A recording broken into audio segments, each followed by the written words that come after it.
Hello everyone, मैं हूं हर्ष। आज मैं पदार्थ विज्ञान का चैप्टर नंबर 3 कंटिन्यू करूंगा आगे। इससे पहले वाली वीडियो में मैंने चैप्टर नंबर 3 पंचमहाभूत और पंचीकरण सिद्धांत तक बता दिया था। अगर आपने वो वीडियो चेक नहीं करी है तो आप जाकर देख सकते हैं। आज मैं आपको आगे काल टॉपिक से बताऊँगा, कंटिन्यू करूँगा। ये चैप्टर बहुत ही ज़्यादा इम्पोर्टेंट है। इसमें से 10 मार्क्स का एक क्वेश्चन बनता ही है, या तो काल से बनेगा या दिशा से बनेगा। इनमें से किसी भी एक टॉपिक से 10 मार्क्स का क्वेश्चन इस चैप्टर में से यूनिवर्सिटी में आता ही है। ये सब मैंने पिछली वाली वीडियो में बता दिया है, आप एक बार जाकर देख सकते हैं।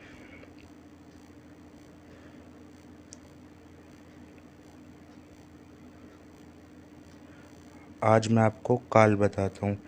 ये काल टॉपिक जो है, इससे 5 मार्क्स का क्वेश्चन आता है। ये बहुत ही इम्पोर्टेंट टॉपिक है। काल का अर्थ होता है समय। काल का अर्थ होता है समय। समय मतलब काल। अब देखते हैं काल शब्द की व्युत्पत्ति कि काल शब्द बना कैसे। ककार शब्द का क और अकार का आ से लेकर और लकार का ल से काल शब्द बना है। तो क अ ला से ककार शब्द बना, ये व्युत्पत्ति। कई कई बार एमसीक्यू में व्युत्पत्ति भी आ जाती है कि इसमें से बताइए कि कौन सी व्युत्पत्ति ठीक है। तो आपको एक बार व्युत्पत्ति को भी देख लेना है। अब काल का अर्थ है निरंतर गतिशील होता है। काल जो है वो निरंतर गतिशील होता है, क्षण भर के लिए भी नहीं रुकता। अब आपने को पता होगा, हम लोग जैसे नॉर्मली देखते हैं कि वर्तमान काल, भूतकाल, तो ये समय होता है ना, जो काल होता है वो समय होता है। तो ये कभी रुकता थोड़ा है ना, समय को आज तक किसी ने रोका थोड़ा है ना। तो ये निरंतर गतिशील रहता है, क्षण भर भी नहीं रुकता। अब यहाँ पर काल के पर्याय बताए गए हैं। काल के पर्याय हैं भगवान। काल को भगवान भी कहा गया है और स्वयंभू भी कहा गया है। ये काल के पर्याय है। ये काल के लक्षण, काल के लक्षण है अतीत आदि व्यवहार हेतु काल सच एको विभवी नित्य सच। ये वाला श्लोक इम्पोर्टेंट है, एक बार आप इसे याद कर लेना। मतलब अतीत आदि व्यवहार का जो कारण है उसे काल कहते हैं। अतीत आदि व्यवहार मतलब अतीत, भूतकाल, भविष्यकाल, वर्तमान काल, जो इनका व्यवहार का जो साधन है, मतलब कि असाधारण कारण जो है इनके व्यवहार का ये होना, तो उसे ही काल कहते हैं। अब काल को विभु और नित्य भी कहा गया है। विभु क्यों? क्योंकि काल जो है वो चारों तरफ है। तो समय आपने कभी देखा है, समय हमेशा तो समय रहता है, और काल नित्य है, ये कभी भी ख़त्म नहीं होता। समय आज तक कोई नहीं रोक पाया समय को, तो काल नित्य है। अब काल का ये वाला श्लोक आपको याद नहीं करना है। इसके बाद काल ऊपर देखिए, ये लिखा हुआ है काल की विशेषताएं। काल की क्या क्या विशेषता होती है? काल एक होता है, और काल हमने देखा होगा, ये हमने कारण द्रव्य पढ़े थे, 9 कारण द्रव्य, आकाश, वायु, अग्नि, जल, पृथ्वी। इससे पहले वाली वीडियो में मैंने आपको बताया था आकाश, वायु, अग्नि, जल, पृथ्वी, आत्मा, मन, काल, दिशा। तो जो काल है वो भी उन कारण द्रव्य में से एक है। तो काल एक होता है, और काल स्वतंत्र होता है, वो किसी के आश्रित नहीं होता। काल सर्वव्यापी होता है, और काल नित्य होता है, मतलब हमेशा हर जगह काल प्रेजेंट होता है। और काल अतीत आदि व्यवहार का कारण होता है। भूतकाल, भविष्यकाल, इन सब का कारण काल होता है। अब काल को एक और चरक संहिता ने बोला है कि काल पुण्य परिणाम उच्यते। काल को परिणाम भी कहा गया है, क्योंकि काल का परिणाम क्या है? जरा और मृत्यु। अब देखिए, समय के साथ साथ लोग बूढ़े होते रहते हैं, वृद्धावस्था आती रहती है और मृत्यु हो जाती है। तो काल का परिणाम जरा और मृत्यु को बोला गया है। सभी चेतन विषयों का एक न एक दिन अंत होता ही है, क्योंकि वो सब काल के अधीन है। जितने भी जीवित व्यक्ति, वस्तु हैं, जितनी भी चीज़ें हैं जिसके अंदर मतलब प्राण है, उसका एक न एक दिन अंत होना ही है, क्योंकि सभी वो काल के अधीन है। काल उसके सभी को में प्रेजेंट होता है। तो काल जो है सबको मृत्यु के समीप लेकर जाता है। सभी को काल जो है मृत्यु के समीप लेकर जाता है, क्योंकि काल को हम समय बोलते हैं। अब यहाँ पर देखिए, काल को भगवान बोला गया है, स्वयंभू भी कहा गया है, क्योंकि ये किसी से उत्पन्न नहीं होता। ये अनादि है, ना किसी से उत्पन्न हुआ, ये मध्य भी नहीं है इसका कोई, और ना इसका कोई अंत है। काल आदि मध्य अंत नहीं है। काल का कुछ आदि ना आदि है, ना अंत है, ना मध्य है। अब काल के गुण बताए गए हैं। काल के गुण 5 गुण होते हैं काल के। संख्या, परिणाम, प्रतिशत, संयोग, विभाग। जो मैंने आपको बताया था ना कि पंचमहाभूत में कॉमन जो गुण होते हैं जो सभी महाभूतों में होते हैं, तो वही पांचों गुण काल में भी होते हैं। अब संख्या का अर्थ है काल संख्या में एक होता है, काल विभू होता है। प्रतिशत काल जो अन्य 8 जो कारण द्रव्य हैं उन सबसे अलग होता है। 9 कारण द्रव्य टोटल बताए थे ना, तो उनमें से जो 8 कारण द्रव्य हैं उनसे अलग ये एक कारण द्रव्य होता है। अब काल को भूत के मतलब कि काल जो है संयोग विभाग में कारण होता है। संयोग विभाग में कारण कैसे? काल का जो भूतकाल जो होता है उससे विभाग होता है और मतलब उससे अलग होता है, तभी वह वर्तमान काल में उसका संयोग होता है। काल के भेद बताए गए हैं। कालो ही नित्यक सच विभवी सच, मतलब कि काल के दो भेद होते हैं, नित्यक और अवस्थिक। नित्यक और अवस्थिक काल के दो भेद बताए गए हैं, नित्यक और अवस्थिक। नित्य मतलब जो दिन रात वर्ष आदि के अनुसार जो काल होता है उसे नित्यक काल कहा जाता है, और अवस्थिक काल जो अवस्था के अनुसार होता है, विकार की अपेक्षा जो अवस्था होती हैं उसके अनुसार, जैसे कि वृद्धावस्था, बाल्यावस्था। बाल्यावस्था में कफज रोग ज़्यादा होते हैं और वृद्धावस्था में वातज रोग ज़्यादा होते हैं, तो उसे ये सब काल के द्वारा ही होते हैं। काल के भेद बताए गए हैं। अब यहाँ पर देखिए, ये तो हो गए काल के दो भेद, नित्यक और अवस्थिक।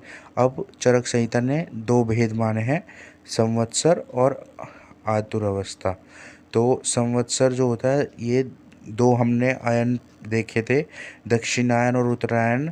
अष्टांग हृदय के चैप्टर नंबर 1 में दक्षिणायन और उत्तरायण, ये जो दक्षिणायन है सूरज दक्षिण की ओर गमन करता है, दक्षिणायन उत्तरायण जो सूरज उत्तर की ओर गमन करता है। जो 6 ऋतु होती हैं उनको इनमें 3-3 ऋतु में बांटा गया था।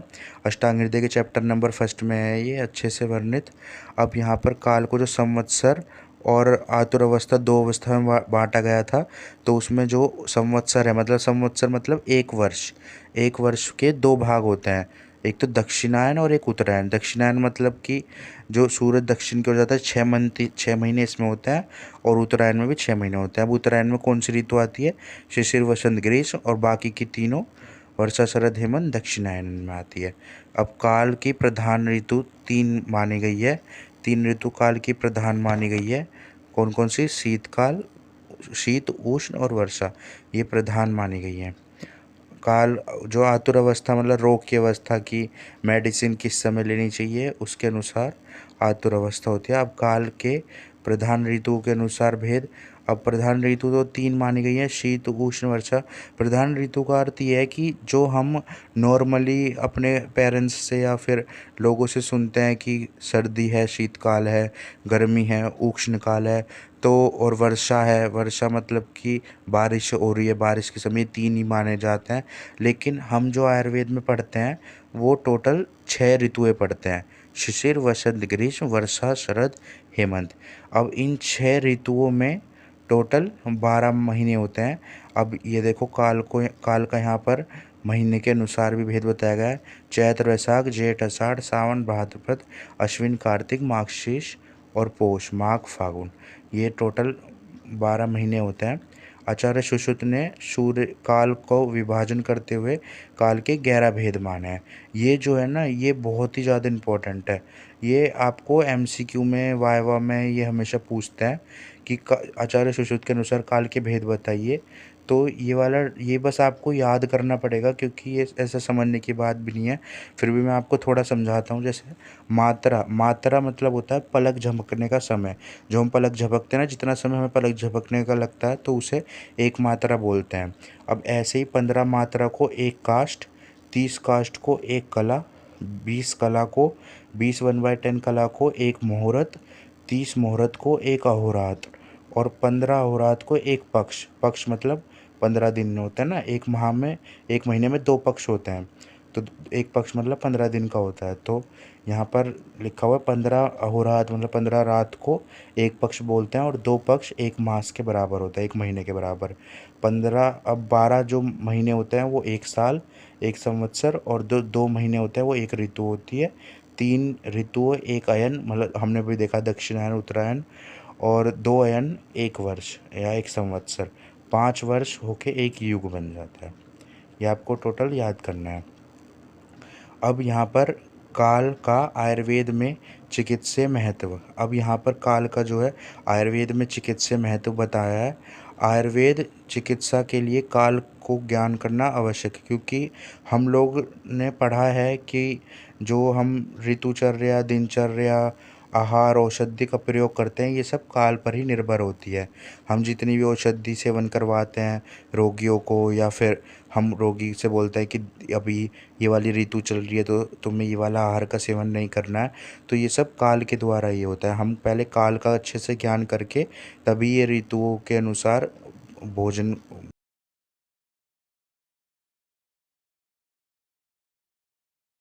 काल है वो बहुत ही महत्वपूर्ण माना गया है, क्योंकि अब देखो रोग निदान की दृष्टि से कैसे माना गया है कि हमने जो है यहाँ पर देखिए हमने कितने दोष माने थे, वात पित्त कफ, 3 दोष माने थे हमने। तो वात पित्त कफ जो होते हैं ये 6 जो ये ऋतु हैं इनके अनुसार वात पित्त कफ हो, मतलब कि संचय होता है, प्रकोप होता है और शमन होता है। अब वात का ग्रीष्म ऋतु में क्या होता है, संचय होता है, मतलब थोड़ा बढ़ता है हमारे शरीर में, और प्रकोप वर्षा में, और शरद में प्रशमन हो जाता है वात का।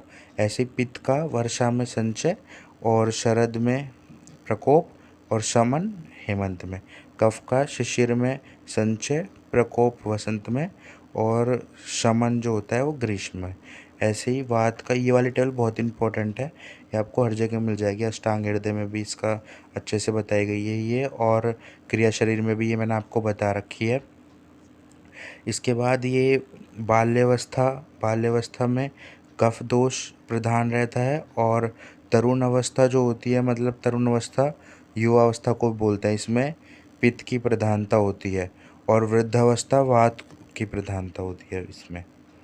ये सब काल के द्वारा ही बताया गया है। ये औषध सेवन काल का वर्णन किया गया है।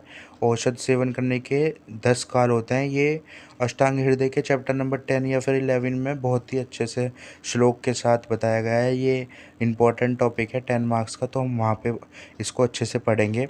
इसके बाद इसमें अभी मैं आपको वैसे ही बता देता हूँ, क्योंकि इसका ये जो है श्लोक के साथ एक्सप्लेन किया गया है।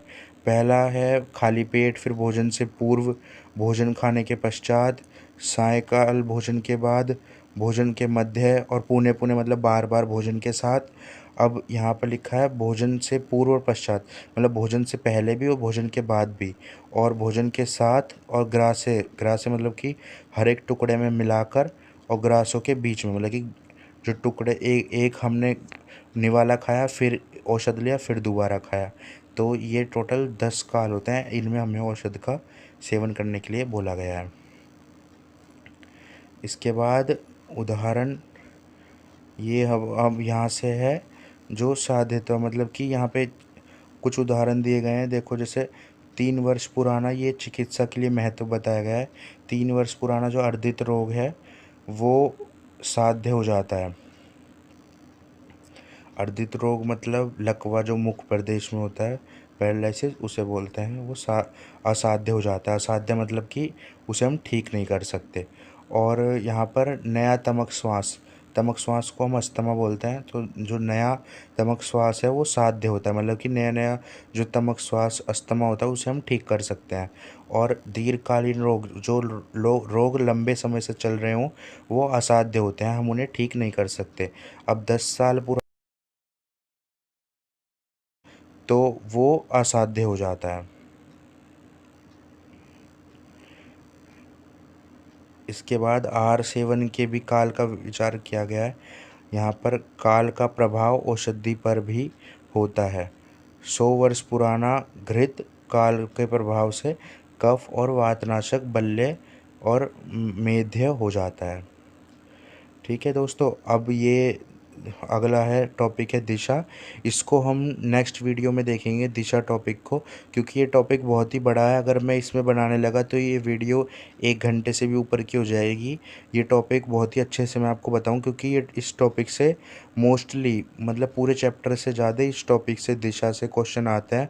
तो दोस्तों अगर आपको ये वीडियो अच्छी लगी तो इस वीडियो को लाइक करना, और इससे आगे की वीडियोस देखने के लिए, और अगर आप मेरे चैनल को सब्सक्राइब करना चाहते हैं तो मेरे चैनल को सब्सक्राइब करना। फिर मिलते हैं दोस्तों नेक्स्ट टॉपिक के साथ, दिशा के साथ। Thank you.